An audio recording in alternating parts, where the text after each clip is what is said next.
Okay, I'm going to continue on. The auto industry with everything is around 2 trillion. That's with a tree, a T. And if the government thinks they're going to get rid of that and everything go to EV, I can see some of it, but not the whole industry. Not the whole industry, because for one thing, this new administration, they want to get rid of all their ICE vehicles, internal combustion engine vehicles, and turn everything to electric, which it can be done. But what are they going to do with all these vehicles that they already have, unless they're going to pull the engines out of those and convert them to electric, which people like GM are selling electric engines. They're called motors, not engines. Electric motors for, say you want to put in an 87 Chevy pickup or whatever, your hot rod. Tim Allen, I think I mentioned this other day, Tim Allen is building a 33 Ford Vicky, and it has a Tesla motor in it. They don't really know how it's going to do, but the money he's spending, I'm sure it's going to do good. But the government wants to get rid of our cars and your car and make us drive electric vehicles. Now, that's one rumor. The other rumor is, like in Europe, they want all this done by 25 or 30, 2025, 2030. And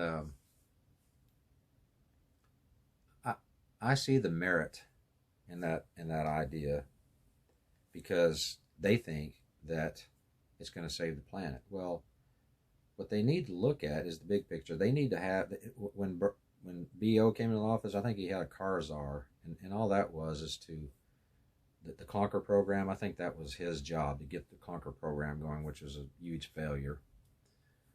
And he needs a person in there that knows the industry, that is familiar with the industry, that can think objectively and balance everything out. In other words, well, it's a good idea if you think you're going to save the earth, get rid of the combustion engine and get rid of fossil fuels. Because for my last research, I've looked, there was like 7,000 things that we use every day made out of fossil fuels, or with the assistance of fossil fuels.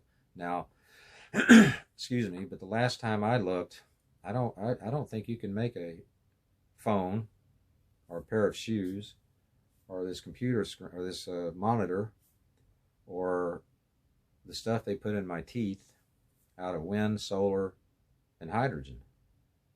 You can't. Now, Ford made a car out of hemp back in, I think, 39 or 40, and he made cars out of soybeans. Ford did a lot of experimentation. Well, the problem was, it wasn't cost effective, and back then, the hemp would catch fire. I mean, even if you built it with some sort of other composites or material, whatever, it had a tendency to catch fire. It would burn real quick. So, if they want to convert all their 600-something thousand vehicles to electric for the government, that's going to be a huge undertaking. And you and me and my granddaughter and probably her kids will be paying for that for years. I'm not very political, but when it comes to cars and the industry, there's a lot of people out there trying to make changes, and they have no clue what that industry is about. It's like some of these, you know who I'm talking about, politicians that, been predicting glaciers melting and all that stuff. I mean, the dude flies around, he's got 3 jets and 3 or 4 mansions. You don't fly jets with electric. They use fossil fuel, they use jet fuel.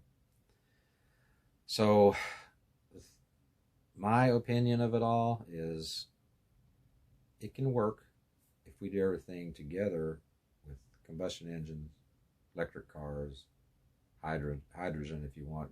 When I think of hydrogen car, I think of hydrogen bombs. And,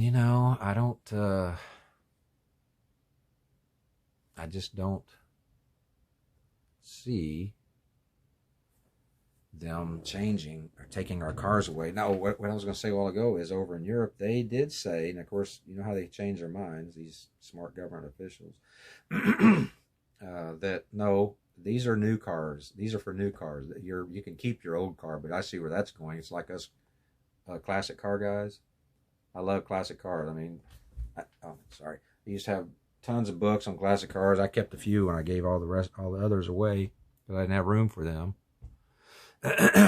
what's going to happen is if we want to keep our 1940 Ford, they're going to charge us for it. We're going to have to pay lots of fees. One of my classic car guys I know over in the United Kingdom, I was talking to him the other day, and he said, boy, now, if somebody wants to import a vehicle from the United States, it used to be about 10 or 15 grand. Now it's going to be like 30 because of all the tariffs and the taxes and the fees. And guess who gets that?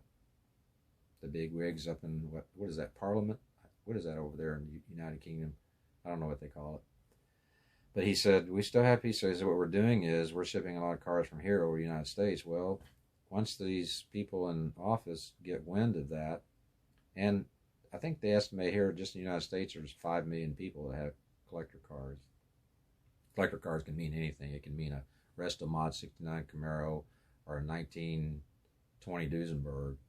But once they get their cars are in there, if they do that, he's going to come up with something when they try to go all electric. Well, you can keep your classic car or your 1994 Chevy Priest wagon, but you used to pay what, $80 to get the tags for it.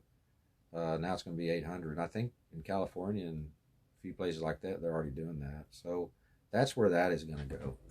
That's what will happen with that. If we want the privilege, in other words, when I hear the word privilege, it's almost like saying obedient.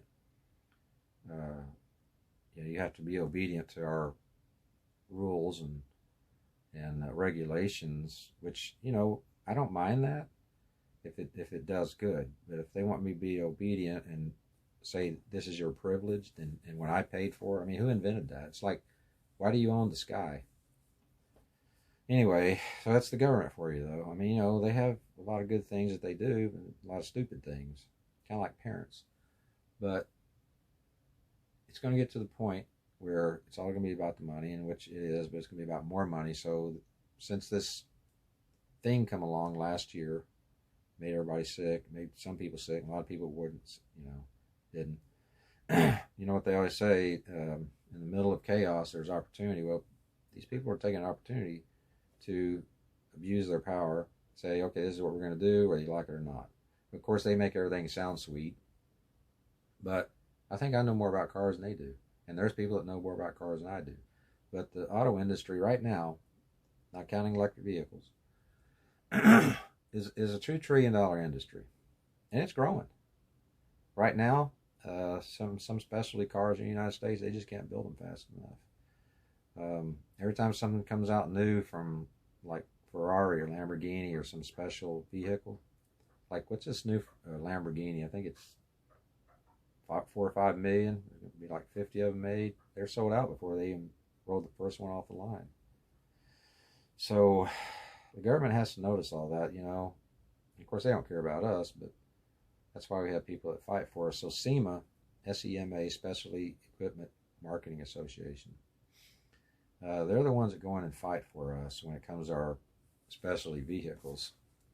Like the muffler laws, they were trying to get these states to do away with aftermarket exhausts. They weren't hurting anything. They may be a little loud. There's some states you can't have an aftermarket exhaust. It won't pass inspection. Of course, that started in California. When we used to have magazines, you'd see all the specialty auto parts, speed equipment. It always said not for sale or legal use in California. Well, my brother lived out there for 10 years, and he said, well, a lot of people, it's a 2-year inspection. He said, you go get it inspected, so pass inspection, take all the performance off of it, and when they get home, put everything back on it and drive for a couple of years. So there's always a way around it.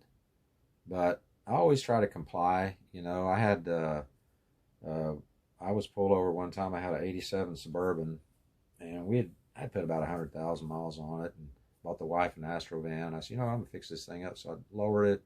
We repainted it turquoise and black. I put a marbleizer graphic on it and some Boyd wheels. And my first trip, I was coming out of Houston. I was striping down there, and I was going to Dallas. I got pulled over by 2 troopers. I was going 5 miles over the speed limit. And the one young guy, he was pretty nice. Wanted to know if I had weapons in the car and all that crap. And he wanted to look at it. Man, go look. I don't care. I had my briefcase there with checks in it. I had some cash. Probably had $600 in cash. had my soda sitting there, and want to know where I'm going. I said, I'm going to Dallas to work. And I said, where you been? He said, where you been? I said, well, all them checks in there at briefcase come from Houston. Well, so I'm standing there in the back, and I had my little name on the back window. That's when it was Mike's Pinstriping. That was back in the early 90s. And that old guy standing by the door, he just looked like a old grumpy old thing. He said, what's that number? Is that like around Austin or something? I said, it's Lockhart. He's Lockhart, okay. And he said, I don't like your cars at all. I said, really? I said, so? I said, well, you know, that's fine. I said, what do you like, 4-wheel drive? He said, yeah. I said, I hate 4-wheel drive. I think they're stupid. I said, this stuff here, I've been doing this all my life, man. So he said, so that's Lockhart? I said, yeah. I said, in fact, my neighbor about 4 houses down is a trooper named Sam Culpepper. He goes, I know him. I said, hey, why don't you call him and ask him about me? I said, y'all told me y'all pulled me over because it's a suspicious looking vehicle. I said, man, I don't even know what the hell that means. He said, well, we pull these over all the time. I said, no, you don't. I said, this is not a Regency conversion or Mariah or one of those, which was a big thing back then. They took these trucks, put running boards on them, wheels, and faded paint jobs, and they just sold them by the tens of thousands here in Texas. I said, no, I built this. This is my custom one-off version of me. This hasn't got nothing to do with them. I said, you don't pull these over. So the guy, and after I'd redone the paint, you know, when you do that, you detail it, you know, like you spray satin black under the wheel wells, cover up the overspray and what have you. And so the young guy come over, he's kind of looking, he's man, why does this thing sit so low? That's because I did it. I thought he wanted to know. I said, well, I put drop spindles on, I put a flip kit, and he goes, and he kind of looked under the fender because you couldn't really see it because the fender well was down to about that far from the top of the tire. He said, man, why is it paint up underneath there? I said, because, do you know anything about painting? He goes, no. And I said, well, when you paint a car, you get overspray up under there and you detail it. I said, why are you asking that? He goes, well, because when we pull these over, he said, they'll stick bags of drugs under there and spray paint it black. I said, I don't know how that would work. I said, unless they got some kind of rig to... Anyway, make a long story short, I always did different because that's why I like my cars, and a lot of these guys do that, and they support the aftermarket. That's what keeps the aftermarket, especially aftermarket, alive. And, you know, you got all these powers that be that wants to take that away from us. I remember years ago in the San Antonio paper, there was a representative, a Hispanic guy. He wanted to do away with lowriders. Well, after a while asking about it, talking about it, well, someone said the problem was something his wife didn't like about them, so he wanted to do away with lowriders. That's stupid, man. Anyway, that's my rant and rave about cars and show and tell. So I will see you in the next video.